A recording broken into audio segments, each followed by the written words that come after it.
नमस्ते। कभी सोचा है कि भारतीय इतिहास का पूरा अध्याय जिसे हम सब मुगल काल के नाम से जानते हैं, उसकी शुरुआत हुई तो हुई कैसे?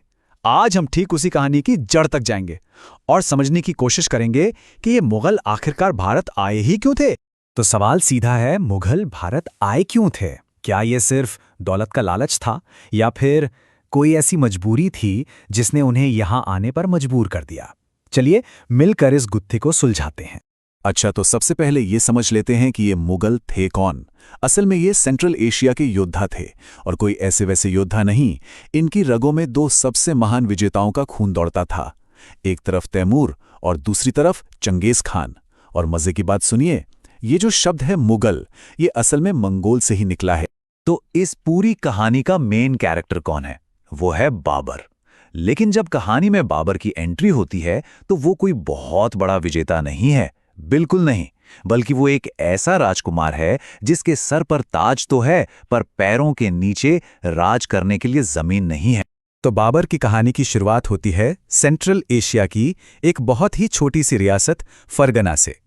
वो कोई शहंशाह नहीं था, बस अपने पुरखों की एक नन्ही सी विरासत को संभालने की कोशिश कर रहा था। देखिए, बाबर की शुरुआती जिंदगी ना किसी फिल्मी कहानी की तरह है, लेकिन ये सफलताओं की कहानी नहीं है, ये नाकामियों की कहानी है। उसका एक ही सपना था, समरकंद जैसे शानदार शहर को जीतना। उसने अपनी पूरी ताकत झोंक दी, पर हर बार उसे हार मिली और हालात इतने बिगड़ गए कि आखिर में जो उसकी अपनी छोटी सी रियासत थी ना, फरगना, वो भी उसके हाथ से चली गई। सोचकर देखिए, एक राजा जिसके पास कोई राज्य ही नहीं बचा। तो अब बाबर के लिए एक नया साम्राज्य खोजना सिर्फ एक सपना या एम्बिशन नहीं था, नहीं, ये उसके और उसके लोगों के जिंदा रहने का सवाल बन गया था। उसे हर हाल में एक नई जमीन चाहिए थी, एक नया घर चाहिए था।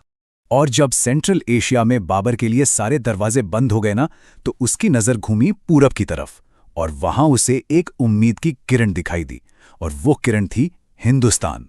तो सवाल उठता है कि भाई भारत ही क्यों? बाबर को हिंदुस्तान में ऐसा क्या खास दिखा? इसके पीछे एक नहीं 5 बड़ी वजहें थीं। पहली, यहां की बेहिसाब दौलत। दूसरी, दिल्ली सल्तनत की अंदरूनी कमजोरी। तीसरी, एक ऐसा न्योता जिसकी किसी को उम्मीद नहीं थी। चौथी, बाबर के अपने नए जमाने के हथियार। और पांचवीं, यहां की उपजाऊ जमीन।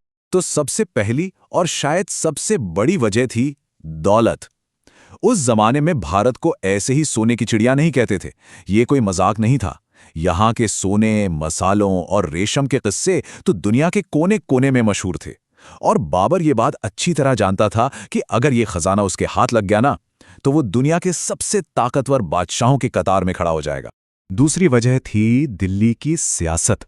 उस वक्त दिल्ली के तख्त पर बैठा था सुल्तान इब्राहिम लोदी, एक ऐसा शासक जिससे उसके अपने ही लोग, अपने ही सरदार नफरत करते थे। सल्तनत ना अंदर ही अंदर से खोखली हो चुकी थी, सब एक दूसरे के खिलाफ साजिशें कर रहे थे, और बाबर जैसे शातिर खिलाड़ी के लिए ये अंदरूनी फूट एक सुनहरा मौका था। और अब आता है कहानी का सबसे बड़ा ट्विस्ट। मतलब ये यकीन करना मुश्किल है, पर बाबर अपनी मर्जी से नहीं आया था, उसे बाकायदा बुलाया गया था। जी हां, दौलत खान लोदी जैसे हिंदुस्तान के कुछ सरदारों ने उसे खत भेजा था, उसे दिल्ली पर हमला करने का न्योता दिया था। असल में वो इब्राहिम लोदी से छुटकारा पाना चाहते थे, और इस न्योते ने बाबर को हमला करने का एक बिल्कुल पक्का बहाना दे दिया। और आखिरी और शायद सबसे निर्णायक चीज थी टेक्नोलॉजी। बाबर की फौज के पास वो हथियार थे जो लोधी की सेना ने शायद कभी ठीक से देखे भी नहीं थे, तोपें और बंदूकें। सोचिए, एक तरफ बारूद की गूंज और ताकत, और दूसरी तरफ पुराने जमाने के हाथी और तलवारें। ये लड़ाई तो सच पूछिए तो शुरू होने से पहले ही बाबर के पक्ष में झुक चुकी थी। तो अब स्टेज पूरी तरह से सेट था।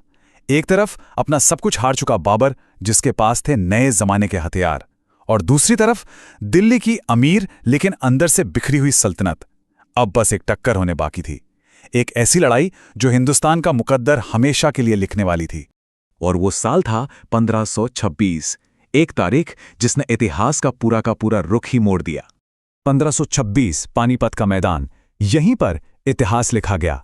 इब्राहिम लोदी की लाखों की फौज बाबर की मुट्ठी भर लेकिन डिसिप्लिन्ड सेना के सामने खड़ी थी, और फिर बाबर की तोपों ने ऐसा कहर बरपाया कि लोदी की सेना में भगदड़ मच गई। सुल्तान मैदान में ही मारा गया और दिल्ली और आगरा के दरवाजे बाबर के लिए खुल गए।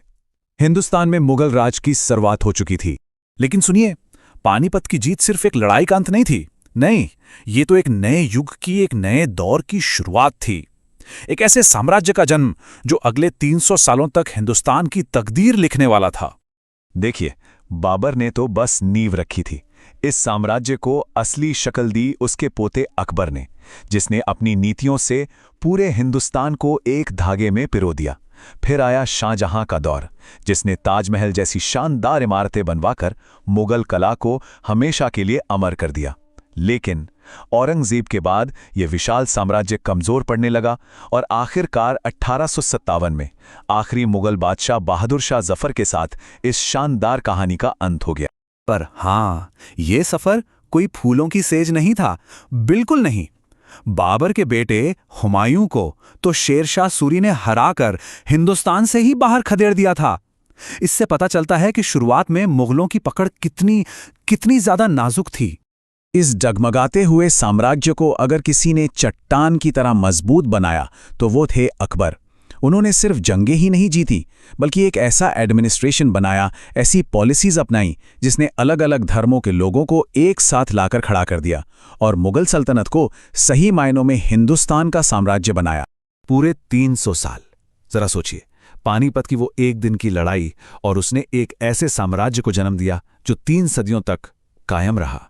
तो चलिए घूम फिर कर वापस आते हैं अपने सबसे पहले सवाल पर। इतनी सारी बातें जानने के बाद अब हम इसका जवाब दे सकते हैं। आखिर मुगल भारत आए क्यों थे?